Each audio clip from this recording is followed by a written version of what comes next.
Welcome back to Remembering Smallville, a Smallville rewatch podcast.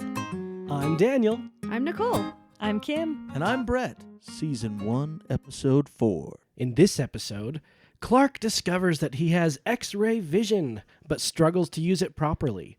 Meanwhile, shapeshifter Tina Greer robs a bank, impersonating Lex Luthor, and then decides she wants to become Lana Lang permanently. Initial thoughts, everyone?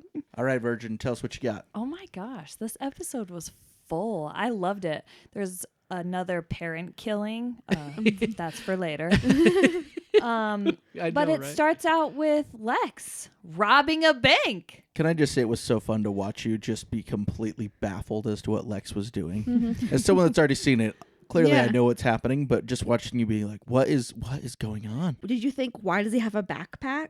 Did you have any of those thoughts? Like, why does Lex have a freaking backpack? You know, at first I was totally convinced that was him. Mm-hmm. I didn't notice the backpack. Yeah, he had a backpack on his shoulder. But his outfit was more casual. I thought that was weird. And then as soon as the signatures didn't match up, I was like, what's going on? But that's all. Poor Kim's trust issues, right? And then did you know something was up when he said, put it in the bag? And it was like a girl's voice and his voice? Yes. Like layered? As soon as he pulled the gun out, I was like, okay, this isn't him. Speaking of which, why was that gun ginormous? It was huge. Bigger than his head. It's because she works for an antique store. Had to Must go be, with it's a an good antique antique type weapon. That is funny. I have so many trust issues, you guys. I can't even. Like this show, I don't trust any of it. And well, now you're understanding exactly how Clark is. How do I trust anybody? Yeah, I relate with him on a spiritual level.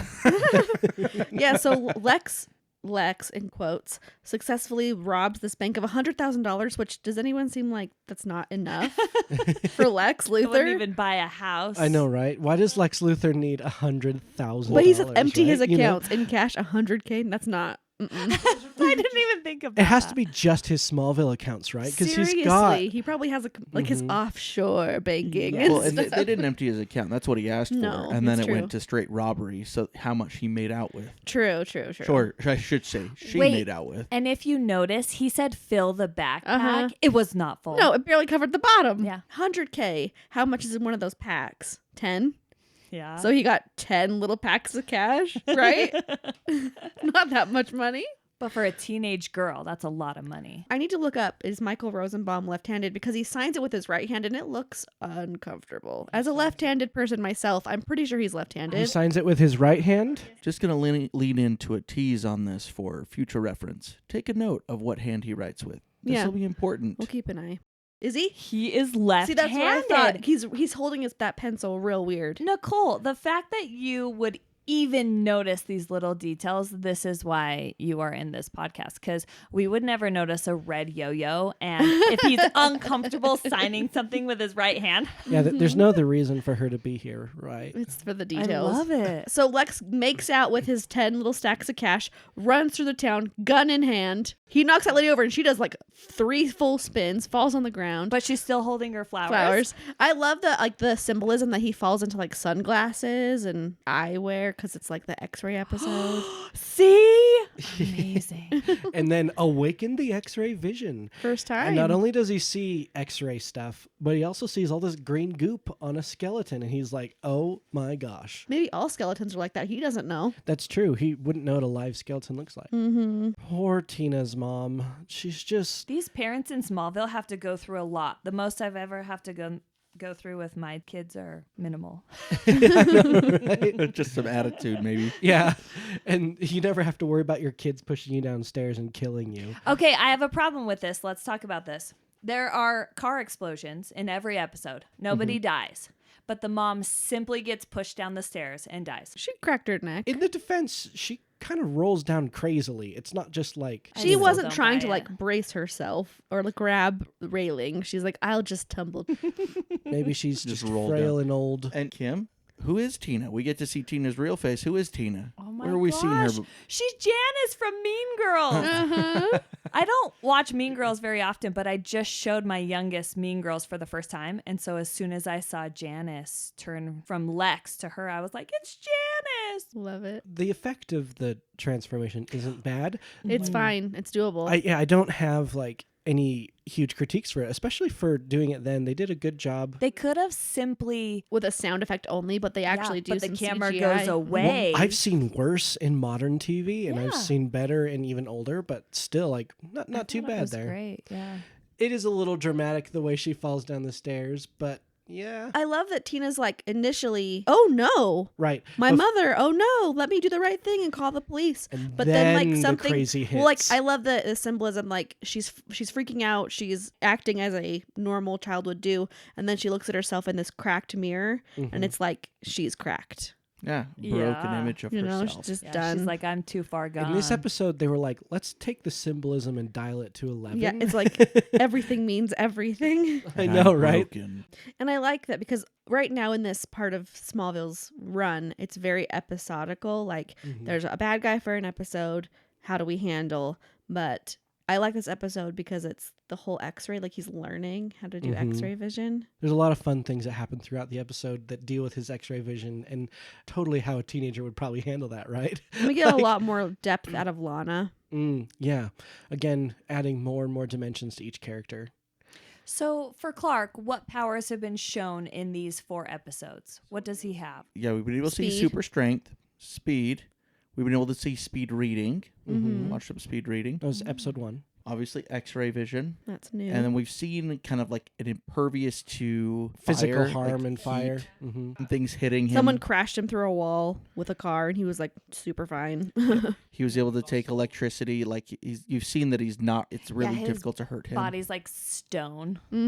So after the cold open, we are in the kitchen of the Kent's farm and Martha's reading about the robbery. And I love that she's like, something's up. I think she feels not really, but maybe eventually quite mothering and knows that he doesn't have a mother and Lex, yeah. Lex doesn't have a mother and that he's had a really rough upbringing and he's only 21.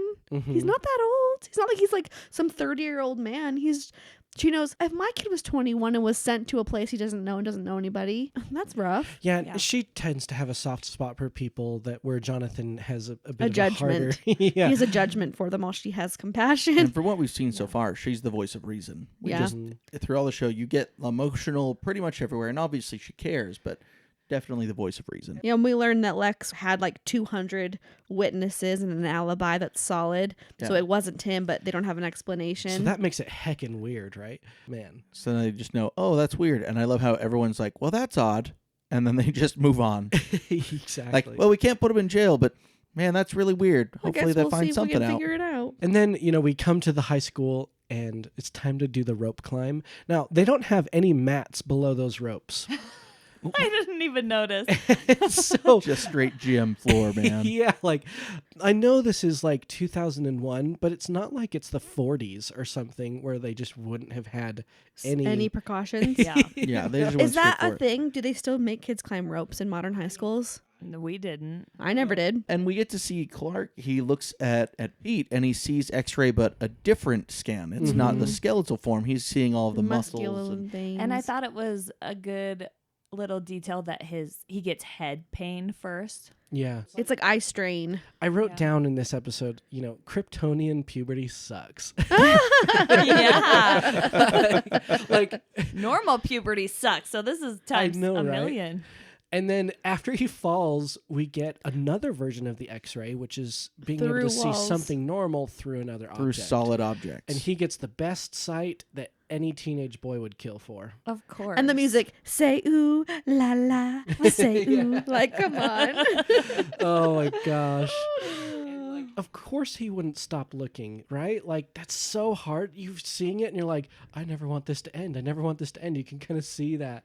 It's just so funny. just disappointment. That's Yeah. all. That's all you get out of that. Right. But the best thing is, too, that when he goes back home, he's not hiding this change from his He's parents. very open. Yeah, he is open with his parents. And he tells them all about it. He probably doesn't tell them I stared at the girls' locker room for a while, but he at least tells They don't them need what to he's know. feeling. Some details got dropped off. Because another option he could have gone with is, well, they don't have X-ray vision. They can't help me. I'll just deal with it by myself. Yeah. Exactly. But he doesn't. He absolutely is like, this is what I'm going through. Any And- thoughts, parents? I kind of love this because in the pilot, I felt like he was keeping secrets.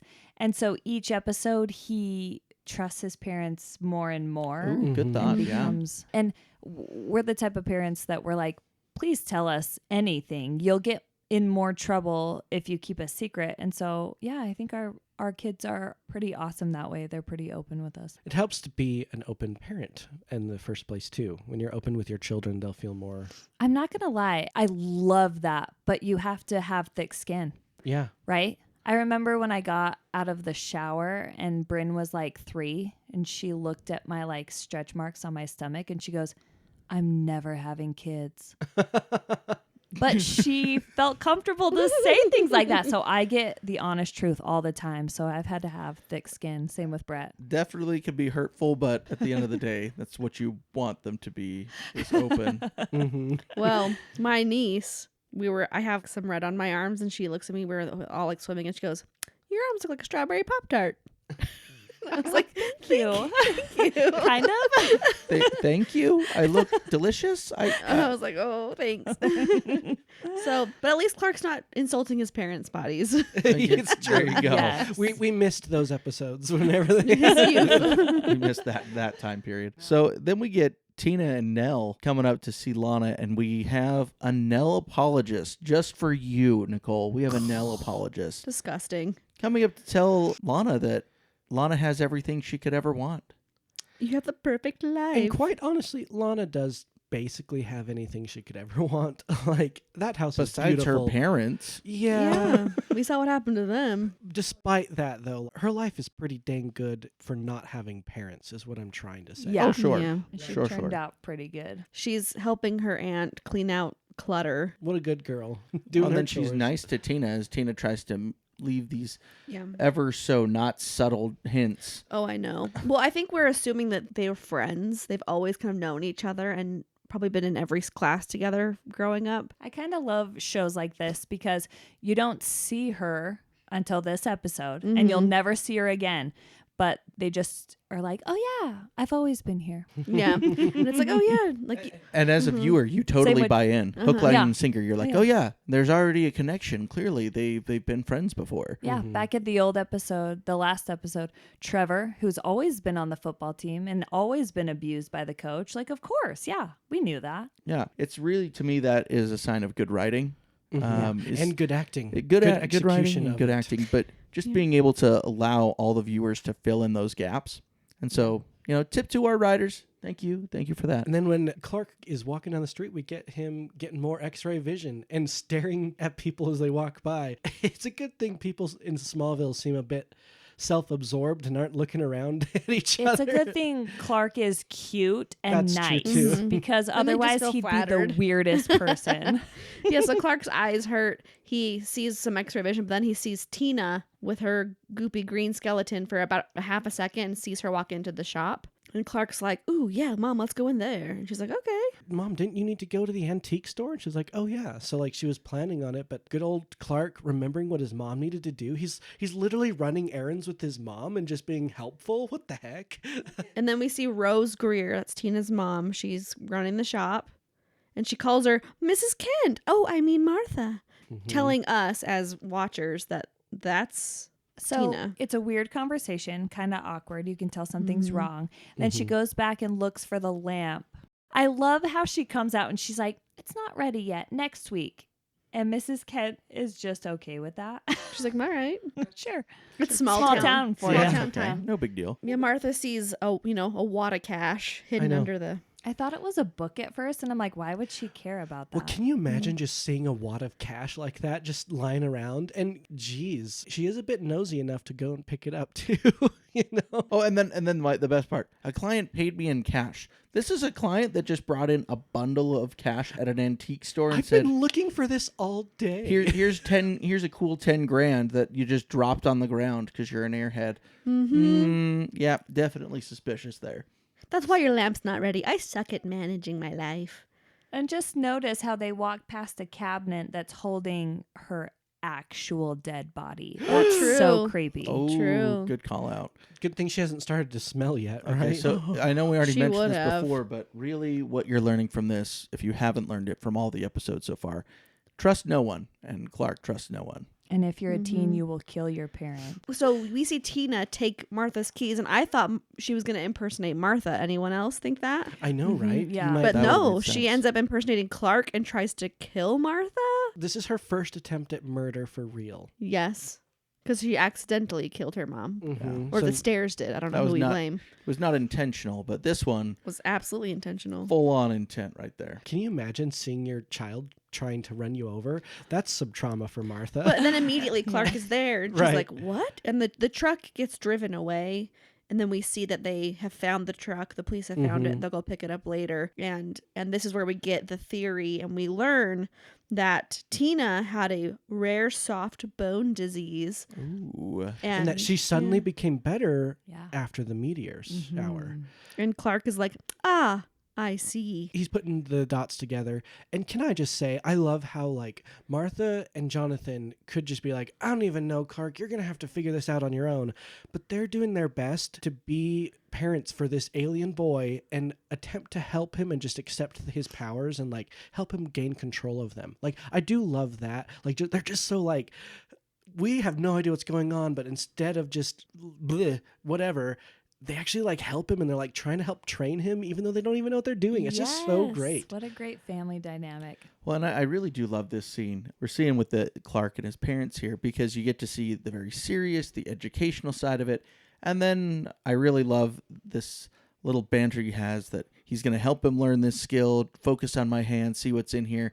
But then they still can laugh as a family too. Mm-hmm. You have to still have that real element of a family in a show. If it's all serious all the time, you've just gone straight into a drama and you're not, Yes. you lose a lot of the other aspects. Yeah, there's some comedic lightheartedness. Yeah. The smile. This was the first real toothy smile of Tom Welling, I feel like. And my heart melted. It Yeah, is when he's like, "You always darling. carry that in your pocket." Yeah. Carry that knife in your pocket. I love that the parents like 100% believe him. Yeah. They Every time. never They're just question like, him. "Okay, so that's what you saw." 100%. I think that's such a huge thing as a That parent. is a learned thing too as a parent, right? Like you don't just automatically always trust your kids. They have to show you throughout their Yeah. life that they're trustworthy and that they're never lying. And you can Yes. tell when they're lying, right? And clearly Clark is an honest kid. Mm-hmm. Poor Lana, again, adding to the depth, she starts to, rummage and finds an old diary of her mother and learns the truth. and realizes that her mom was not perfect and that What? she didn't like cheerleading. So clearly that- Nell was like, "Your mother loved cheerleading. You should be a cheerleader. Your mother loved blonde boys. You should date a blonde boy. Your mother But her was dad never unhappy. You should That's never how be she unhappy." molded Lana. You know, like But so Lana's dad weird. was a brunette, so the blonde thing doesn't work. I'm sorry. Nicole, are you making stuff up? I don't appreciate the cake frosting that Nell does. Oh, I know. I literally wrote Terrible. Nell making like the ugliest cake ever.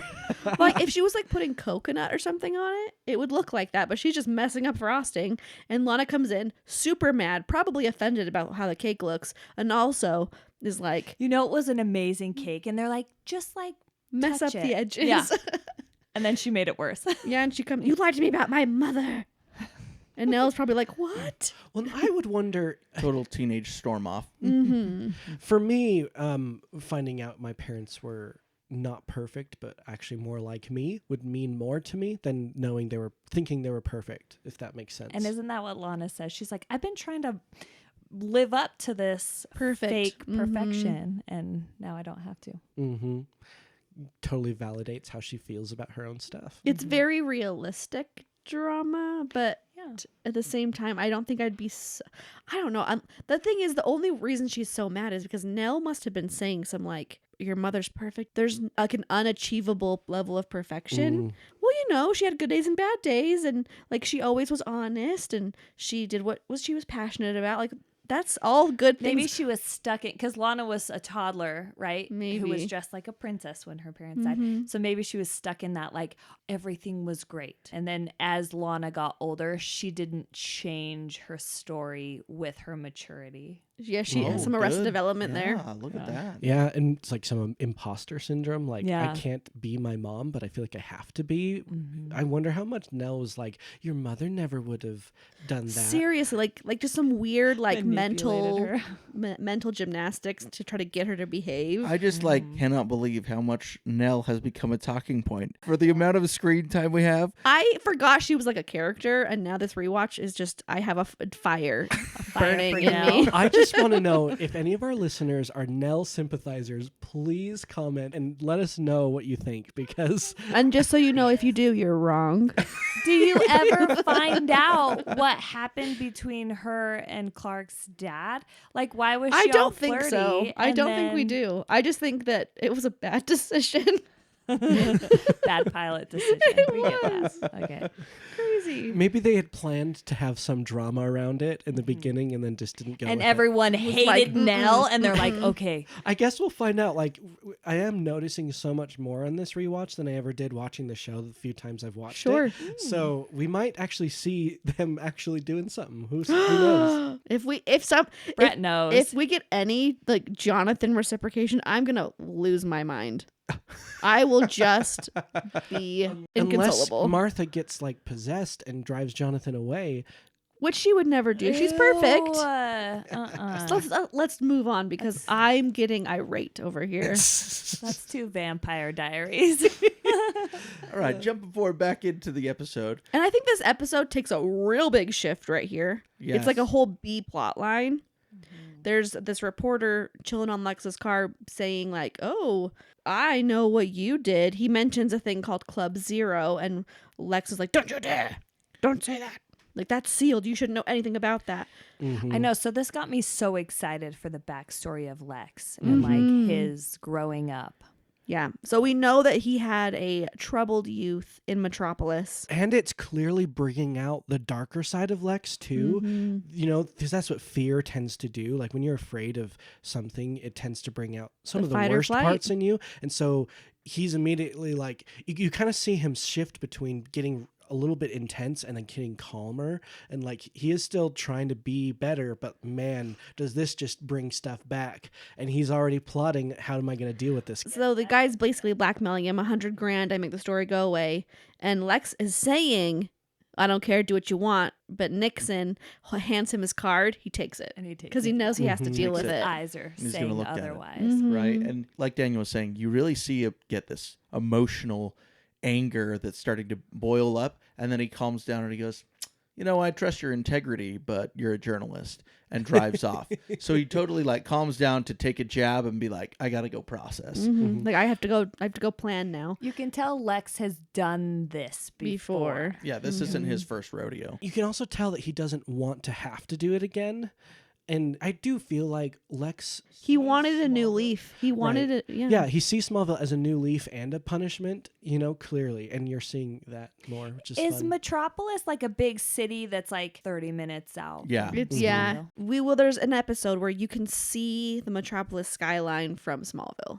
They're on like a water tower or something, and it's like, look, you can see Smallville or see Metropolis. Okay. So it's not that far. It's just it goes from tiny town to major metropolis. city. You know. It's time for Lana to confront her aunt about what she's found, and Nell gets to face her realities of all the lies she's been telling. And Nell does say some things that I was like, okay, that is the right thing to say.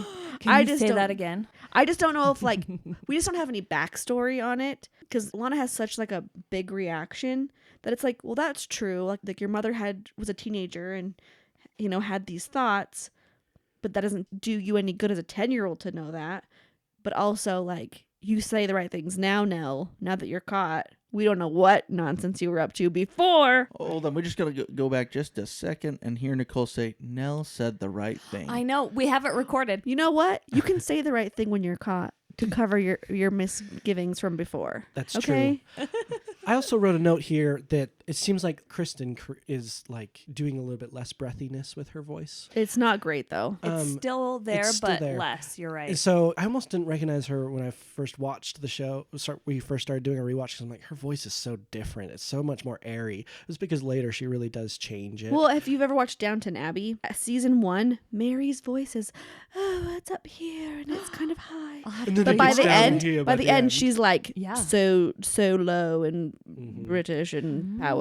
So it happens. So I don't know if this was intentional, but it could be a director's choice as we see Lana go from the fairy princess that we Right. talked about being very naive, very innocent, and then as life Becomes happens and she herself. grows and she matures I and hope so. honestly getting a little darkness setting into her life, you see it just start to drop. The lower and trauma lower. will take the breathiness away. I wonder also if Kristen Krug was trying to sound younger too. Oh. You know, because she's 4 years older than the character she's portraying, so she's probably trying to sound more girlish and younger as well, and probably a decent way to go about doing it. You know, as she becomes more and more traumatized by living in this town and knowing Clark Kent, will her voice She's like, I can mature. get more done if my voice is deeper. Chloe's does the same thing. Like Allison Mack changes a lot of what she does with Chloe over time as Chloe goes through stuff. So you'll well, notice. and they age. And Well, yeah, but you'll notice that Chloe is like bright-eyed and bushy-tailed, and she gets she's like, very bouncy. and she gets a lot less bouncy over time and a little bit more like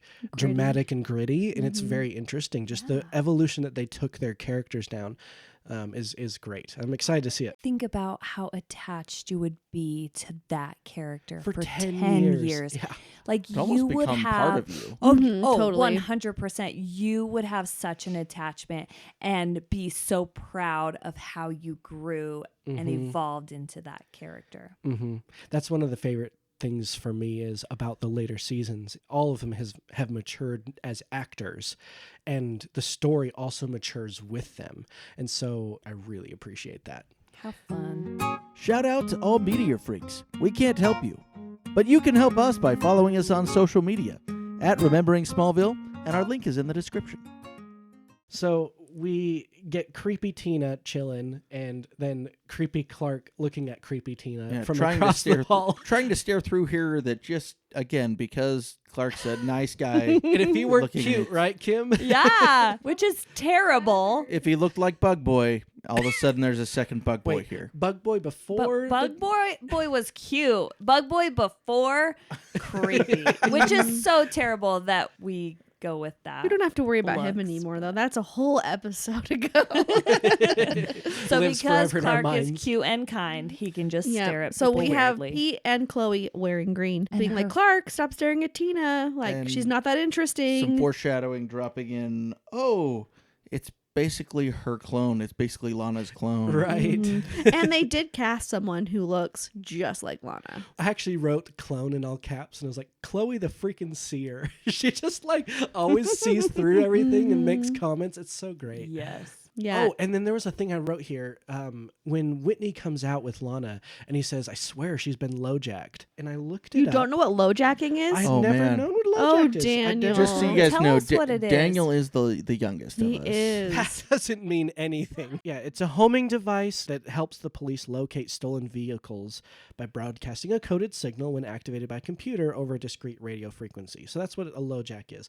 I had never even heard the phrase before. And so I You've looked seen it up. Gilmore Girls. There's a lipstick LoJack. That's what they wanted. That's such an obscure reference. Okay, everyone who loves Gilmore Girls, you'll know what I'm talking about. It's the business fair episode. Gosh. Just like every action movie that I saw growing up that's what you did as LoJack things. Mhm. I It's a thought tracker. LoJack meant to take something away. Aw, I you do guys like, so though, cute. how when Tina's like, please let me live with you, Lana's like, I'm going to ask Nell, knowing that Nell would say no. Oh, for sure. And then not Yes. having to be the bad guy and not ruin the friendship. It is a good thing that you can do. You can put hard stuff on your parents and blame them because everyone... I tell my kids that all the time. Blame me. I'm the bad guy. Make Just me the blame bad it guy. on me. no But I matter what. kind of love this scene because at first, she's not super against the idea. But as She's like, she "Oh." gets creepier and creepier, Lana's like, okay, no. I wrote the stupidest thing here. I was thinking like, fear leads to anger. Anger leads to hate. Hate leads to suffering. But as I was writing, I was kind of distracted and I wrote, fear leads to anger. Anger leads to hate. Hate leads to Tina.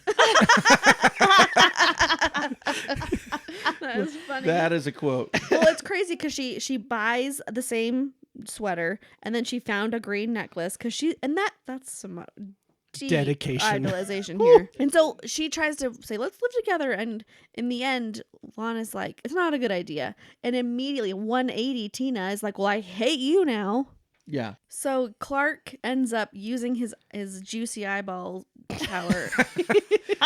You need a spray, ma'am. You need a spray. Oh, he's just so beautiful. So he uses his eye strength to peer into her locker, and we see the bank robbery backpack. That alone should give him a clue if he was paying any attention to the bank robbery. Full. And just the very bottom of the backpack, he can see through with his Maybe his she X-ray spent vision. all of the rest of it. Maybe. Splurging. That was an expensive sweater. She has the cash and he sees it and he's like real pleased with himself. Well, he's happy because he focused He and he did actually it. got to control it. This is the Yeah. first time Clark feels like, oh, I actually made it happen when I wanted it to. And then he gets caught staring at her locker. I Clark, love his what's answer. your glitch, huh? I don't know. King of excuses. Uh-huh. Early 2000s slang for you. What's your glitch? It's Right. so good. Oh my gosh. Love that. yeah. And Clark goes to the home, to the barn, and tells his parents, I controlled it, I did it. Sort of. I wouldn't say sort of. I think he straight up did it. One of the things I love about this is like Clark really isn't a vigilante. You find out here in just a second when Tina's waiting at the shop that Clark went to the police. He's not just like trying to solve this on his own. He went to the police and did the right thing. He did the thing that you should do. He gave an anonymous tip to the police so they would go search her locker. Boom. That is a great point. True. So then we fast forward to Tina waiting in the shop, but she's not just waiting. She learned a lesson from the bank robbery. Yes, she did. They realized that she realized their signature was a problem. So she is in the shop now practicing Lana Lang's signature as her plot to overtake Lana's life is now coming into play. She's creepy. If she can't live with Lana, she will become Lana. She's literally green with envy because her skeleton's green. Oh, yeah, it's true. Oh, I see what you did there. So she transforms into Rose Greer, and we see Ethan, the deputy. You don't know his name yet, but that's his name, Ethan. You're so good with names. So we see him and another cop, don't know who that guy is. And they say, well, we searched her locker, and lo and behold, there's the bank robbery cash. I was very convinced by Tina's Mom. impression. Impression? Yes. Mm-hmm. Like, we will do whatever we need. And We'll cooperate. Mm-hmm. And I love like that she smiles until the moment they turn around and she's like, And give him the stink eye. I also think, how dumb are you to put this criminal stuff in your locker at school? But I know. anyway. Goes everywhere with her. And then Lana shows up and poor Kim's trust issues continue. I hated this so bad. This is what my notebook says. Trust issues so much worse. Exclamation point, exclamation point. because now for 4 episodes, Clark, either he's imagining she's in the barn or she's not really in the barn. And so I immediately noticed because what is Lana missing in this scene? Her necklace. Right. Of course you would notice. I did not. No, and I know that for Kim, she's looking for the love story, and she sees all of the pent-up story and the kiss that could come, and then she's like, this feels wrong. It I was like, feels this off. is too fast. Yeah. Forget This about needs Whitney. to take at least 3 seasons. Seriously. It's a 10-season series. There's no way they can kiss this soon. I've forgotten that Tina has done this at this point, and I was like, So you were tricked a little. freaking Lana playing games with Clark. Like, she keeps coming to see him and confiding in him. Remember, it's Clark which does playing happen. games with Clark. Yeah, but it does happen. There's other times where Lana shows up and is just confiding in Clark. And then I was like, oh, wait. It was the kiss that gave it away, right? No, it gave it away me. first. And I was like, I wrote again, freaking Tina. But that was like their first on-screen kiss. The two of them as actors. Yeah. No, That's true. and it was weird. Weird. I didn't like it. It was. She's being extra and not Lana-like. I wonder if you can taste the kryptonite in her bones. Ew. Or if he's like, you don't taste like Lana. I imagine something different. And then I don't really like that she's so strong. Do bones give you strength? Because mine don't. So I've wondered about this. I actually had a thought because she didn't use super strength on really anyone else. I wonder if the kryptonite in her body is actually more impactful to Clark. So if she were to punch somebody else, it probably wouldn't be so much of a punch. Oh. And it seems like kryptonite kind of reacts to Clark while he reacts to it. It's like, because you notice how it doesn't glow until he's close to it. So I Or is that wonder- just for us? I don't know. I wonder if there's some nerds out there who I know mean, that's better. a theory I'll take other than she's so strong. She went from a soft bone issue, and it's the meteor rock that helped solve the soft bone So tissue now they're issue, right? super duper strong. So now they're super strong, I but feel like anyone who has meteor effect has strength. Not li- necessarily. Kind of. But also, far. if it were just her bones, how is she changing her skin and hair and stuff? Clearly, it has permeated out from her bones. It must have fixed that first, and then the change to her DNA is infecting everything. So she She's been could be taking strong. the last 10 years to like perfect the change. We need like a Rocky thing where she's like working out like for months, like getting stronger. just thinking about this, because she can make those changes, right? When she goes to hit somebody, she could focus a change in her Maybe. muscles themselves to make them stronger. This is too nerdy. Yeah. This feels gross in my mouth. I will go down this rabbit hole, and no, she's not becoming Ali or anything. Yeah, like that, but- she just has like really big hands, like Popeye, when she's like punching. Oh, so if she swallows kryptonite, maybe she becomes stronger. Just kidding. I don't know. Bug Boy had strength. She has strength. But Coach didn't necessarily have strength. You're And right. Bug Boy just had the strength because of the different bugs that have 15 times their Oh, strength, you their guys are body weight. so nerdy. That's why you married me. You know this, right? And Lightning Scarecrow Boy just had lightning. So she throws him out of the barn, which our good friends here, Daniel and Nicole, pointed out. More damage, more cost for the poor Kent family. I know. why Because they're it's a so well-known poor. fact that they struggle financially, and I don't think they'd be struggling quite so bad if all their nice stuff wasn't getting damaged every episode. Their car's been stolen and it crashed into other cars. That's damage.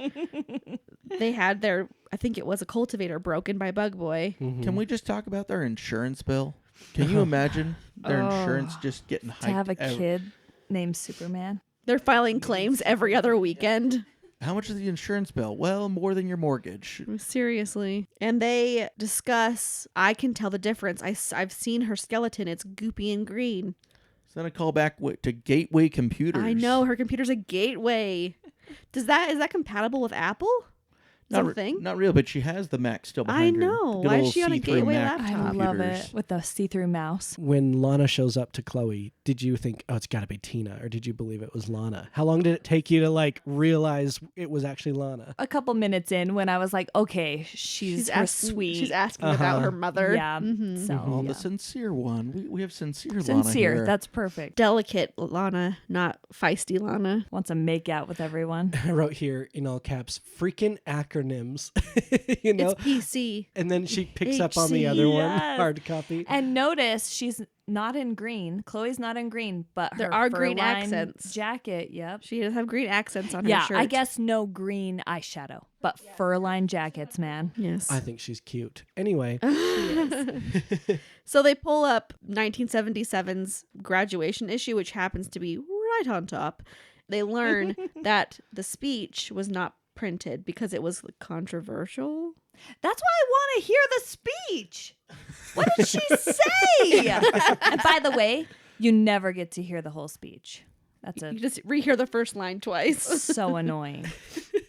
And so Chloe's like, well, let me track it down. Let me see what I can do. and Chloe has also developed a newfound respect for Lana. Yeah. She only saw her as just that pom-pom waving ditzy pretty girl. And now, and now she got she's the seeing her pom-poms out of depth. the way. Yeah. And this shows that Chloe, when she sees the yeah. truth of something, she accepts it. She's not holding on to biases, if that makes sense, that are Yes. old.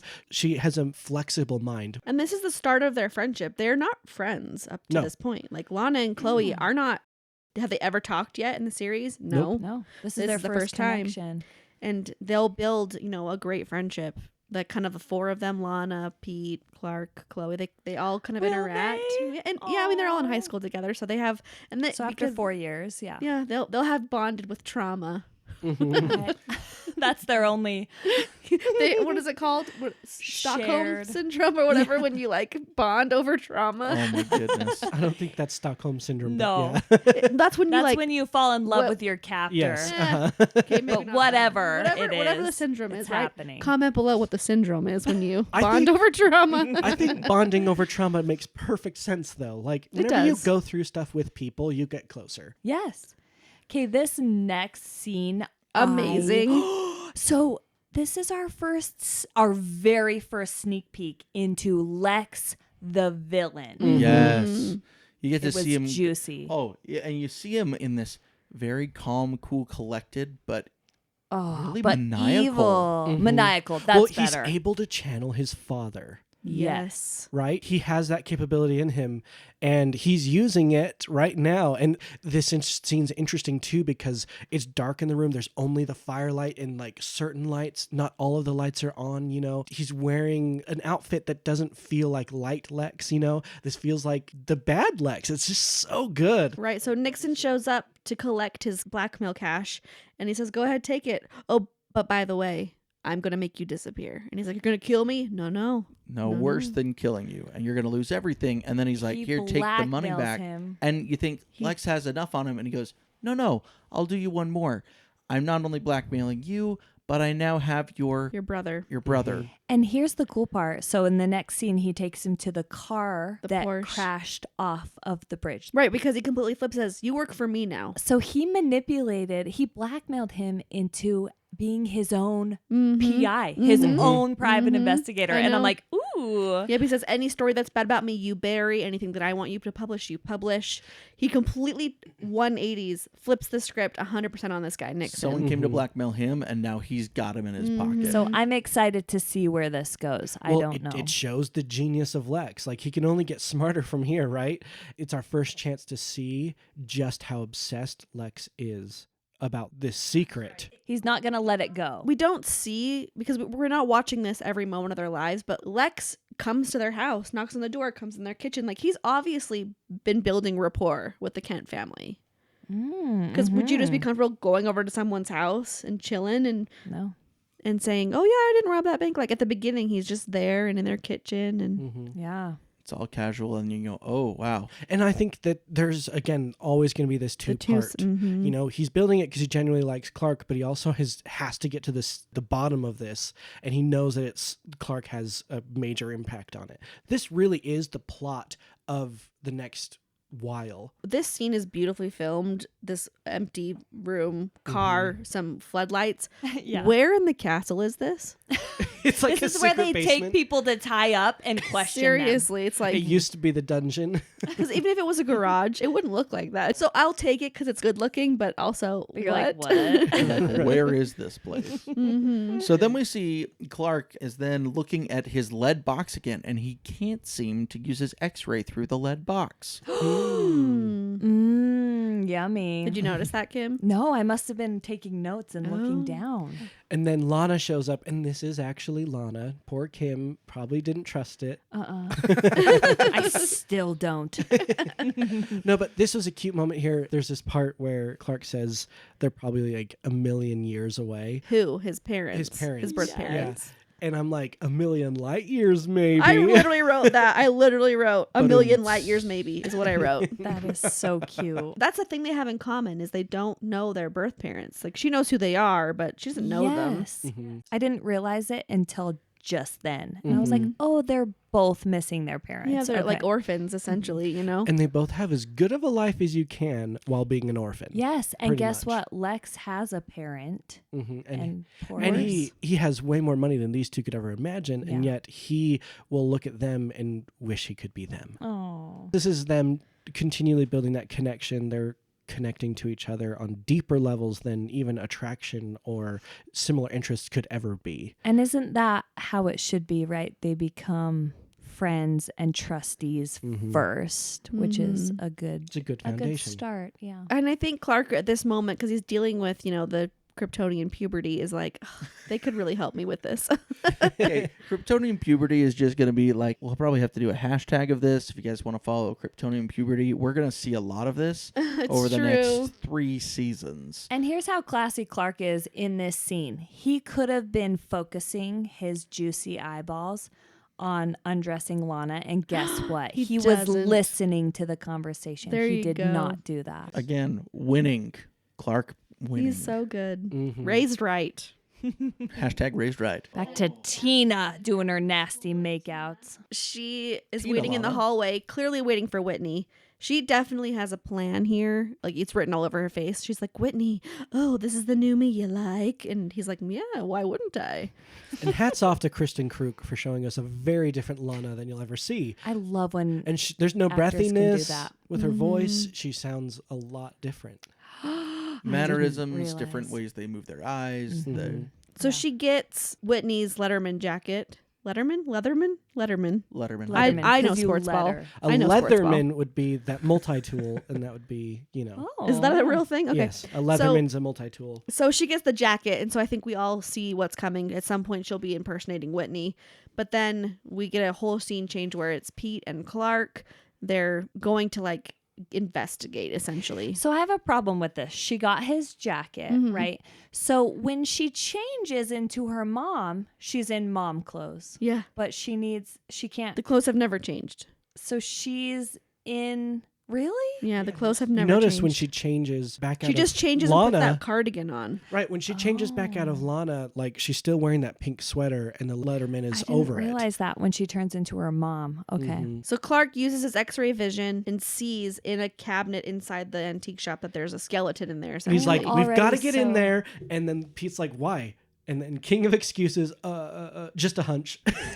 Well, I love that he says, how'd you know she was in there? He says, because I could see right through the door, Pete. He's just like, that's what happened. And Pete just goes with it because he trusts his friend. No, Pete's just like, okay, sure. He says, really funny, Sherlock. And then after that, Clark's like, okay, I'm done. Yeah. How do you think she died? Broken neck. I'm How do you guessing. know that, buddy. It's hard. He gets a little bit rejected there because I think he's so used to his parents just being like, uh-huh. I'm really tired of coming across dead moms. I'm not going to lie. It's true. This is the I second time know, we've two now in a in row. two in a row where we see a dead mom fall out of an apparatus. Oh my gosh. And being a mom, it just creeps me out. So, And they're starting to put all the pieces together, and they see that she's learned from the bank that the signature needs to match, because it matters so much if your signature matches in high school, that she is learning Lana's signature, because they're gonna she's gonna take over Lana's life. Mystery Inc. is always on the case, finding the That's mystery. Then we get to another graveyard scene, which isn't as fun as the pilot. Maybe Lana's it's more talking exciting. to her mother, saying like, these conversations aren't so one-sided anymore. I got to know you when you were close to my age because of your journal. Yeah. And Whitney shows up, but the best thing here is, so we had the subtitles on, and it literally had in parentheses, Tina as Whitney. Just a Same quick spoiler. dialogue. So I didn't have trust issues Yeah, no as trust bad. issues for Kim. But I think we all knew, because Right. she had the jacket. It was very obvious Of course, that we was all coming. knew, but like, it's so funny that the show is like Tina as Whitney, and it does it twice. And I think that Lana's a weenie. She's like, okay, go ahead and choke me. That's true. She doesn't no- really fight She back. does nothing to stop that. Literally zero efforts given by Lana. She's like, just take my life away. She doesn't care. But then she wakes up in a closed box that's got a skeleton in it. What a terrible trauma. There's air. She's fine. See that light shining through? That means it's not sealed. Yeah, she's in this like She coffin. will have air. She's in this coffin trying to push the door open, but all she has is weak cheerleader arms, so she can't do it. I'm sorry. I will disagree with that. They have strong arms. Oh my gosh. Bryn will come home and be like, Mom, I got kicked in the face. I'm like, okay. I have respect for cheerleaders now, I guess. Yeah. And we see that when Whitney/Tina choked Lana, she took the necklace. So when Clark shows up to save the day, he's immediately rendered weak and And again, a metal pipe. Yeah. Well, now they're being consistent with the rules of kryptonite. It's in the jacket. We don't have to like uncover it right. for it to affect Clark. Fabric They would have doesn't had stop to it. if we didn't know she already had it. It's true. But they have to show us that there's the kryptonite there, and that's the point of what before. But So my favorite is to finish him off. He has to throw his jacket off. Because that's not Tina. Tina wants not Whitney's scent on her flesh. I don't know if you've ever worn a Letterman jacket, but Are they hot? they're hot. Like, you can't do much in them. They're Like, kind of stiff. Tina's trying to get a really good swing here with the thing. So it makes sense that you would feel that restriction of the jacket and throw it off. Thank you for destroying all those really expensive headstones. Anybody have any idea how much a headstone costs? I don't think we're that age in our life yet where we know these things, but I'm assuming So it's much. a lot. But we break the headstones and not the tree. As Brett pointed out while we were watching, he's like, the tree's fine. Yeah, we can break through, 3 giant headstones, but throw us at a tree, and that's going to knock out Tina. I mean, Clark isn't at the phase in his life where he's killing people, so Tina just like lays there and waits. When's his phase of killing people? I don't. Does he not? He has had zero hand in any deaths at this point. I think eventually he's gonna get a little more like, if it happens, it happens. Yes. But he's not like intentionally killing people. I love this part. So he uses his X-ray vision, and Lana is pushing on the sarcophagus or casket, and then he runs over, and she's passed out, which we know she has air. And Nicole's like, she just gave up. Which just is like, bleh. Maybe the trauma overwhelmed her. Yeah, Yeah. she just passed out. He unnecessarily throws a metal door like off into oblivion, and then he punches Stone right into her face. Oh, so he gets man. Lana. She doesn't wake up. She's And just he gets to save her. He Last finally gets episode, to. Whitney and she got to. knows he saves her. That's Right. cute. And then we don't get any real aftermath. We're back at, I think, Lana's house, and there's ambulances. And again, the purpose of the police and the fire department in Smallville is not to solve crimes, is not to investigate these things, but to just clean up after Clark. Because why, if they go and look, they're going to see that this casket where she was placed in has a big old hole in it. And then a bunch of knocked over cemetery. I know. like, geez. Like, But a what? perfectly fine tree. That tree, man, make it a memorial. It's mahogany, real strong. We learn that Tina is going to be taken somewhere where she'll be safe, where she can't hurt anybody Which else. really bugged me because I'm like, she can change into anyone. So she can escape so easy. And the people there would have to know that she can change. Right. You just put like an identifying thing on her that she can't take off, so it doesn't matter who tracker. she looks like. Yeah, we'll low jack her. There you go. So we learn that Tina's not going to be hurting anybody. And Chloe shows up and is like, I'm not here to see you. I'm here to see Lana. Let me listen to my mother's speech. And so she gives Lana a cassette tape with her mom's graduation speech on it. So Lana has to listen to it in a car in the rain. Now, As for one those, does. For those of you Yes. listeners that don't know what a cassette tape is, you can Go look look it it up on up. Google. But this is before the CD, which you may not know what that is either. CD So is a miniature after she version of a listens vinyl. to it, she has to rewind it to listen to it again. I know, right? So she holds her necklace. The rain is raining, iconic, in that like iconic red truck.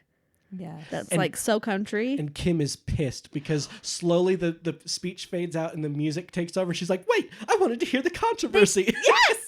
Yes. What was she saying? Yeah. Maybe she swore a lot. Maybe she called out everyone who ever wronged her. And we learn Lana's mother's maiden name Is Potter. Potter. is Laura Potter. What a day. So that is how the episode ends. It pulls away from the car in the rain. We have some music. I feel the pain. And we never hear the speech. So we've got a couple things here. One, this episode had a lot less music in there. Yes. So we actually only had one song that we're really calling out here, and it's Alien Ant Farms by The Movies. Never heard of it. And that was the song that was essentially playing while Lex or Tina Lex robbed the bank. was robbing the bank. Mm-hmm. And then just one of my favorite little quotes, and it happened at the end here, was between Martha and Clark. Clark is able to Oh, look through the yeah. door, and he sees Lana being comforted by Whitney, and he's all, all up in the feels on this. He's eavesdropping with his and eyes. He can see through the door, and his mom comes and trying to comfort him, and he says, "Mom, if you could see anything, what would you do?" And she says, "Learn to close my eyes." The speaker of all She's truth, so good. Martha. I love that. There's a lot of folks that really make fun of Batman vs. Superman by Zack Snyder. Nicole hasn't seen it, right? What? You haven't seen Batman versus Superman. Well, I think you can guess just by the title. They fight? Anyway, They do. Yeah, But- go on. There's a lot of making fun of that happens due to a very key point, because there's a connection to Martha, Superman's mother. And if you haven't seen Smallville, I think it's easy to jump on the make fun of wagon. But if you're able to make these connections and see this here, there's a lot to that connection. And it makes it a little bit more, it gives a little bit more. Not saying it justifies it entirely, but it feels a little bit more substantial. So, was this episode super or man? So I'm going to go super on this one. There's a couple things that are very man on this episode, but I do put this one in the super category for a couple of reasons. If you're watching this one has, as Nicole pointed out, the B storyline. This is actually a very important plot point for season 1. You need to see this one. This is a super episode for that. And then you throw on the fact that we get to see X-ray vision and the way that they roll that out, very creative, very unique to then to just having it. Having Clark go through headaches and having to learn how to use and leverage this and dealing with Kryptonian puberty. And then getting a little bit more development on these side characters. I'm going to put this one in the super category. There's a lot of man to it, but I would say super. I agree. Super for me too. Same reasons. I would actually disagree. I think this episode is man just because I feel like he grew a lot in his natural man character with his parents and being open and honest and falling victim to his natural man by spying on Lana, making out with her boyfriend, or looking at the girls in the locker room. So I would say in no negative way at all that this is definitely a man episode. Oh, I like that. I like that. Yeah, I like this episode a lot because I haven't seen the last couple seasons that you guys are saying are the best. So I only have these ones like deep in my DNA, and this is one that I would be like, oh yeah, this one, and then there's other few one we haven't gotten to yet. But I'd say if you watched episode 1 and then went to this, you'd be okay. Yeah. I think this one is probably my favorite aside from the pilot. Yeah. I really enjoyed this one. Yeah, this one's my favorite episode so far by far. Thank you for remembering Smallville with us. Join us next week when Clark eats an unfrosted Pop-Tart. Lex buys some artichokes. And some ankles get rolled. Thank you for listening. Don't be like Nell and be an uncomplicated flower. Like, comment, and subscribe.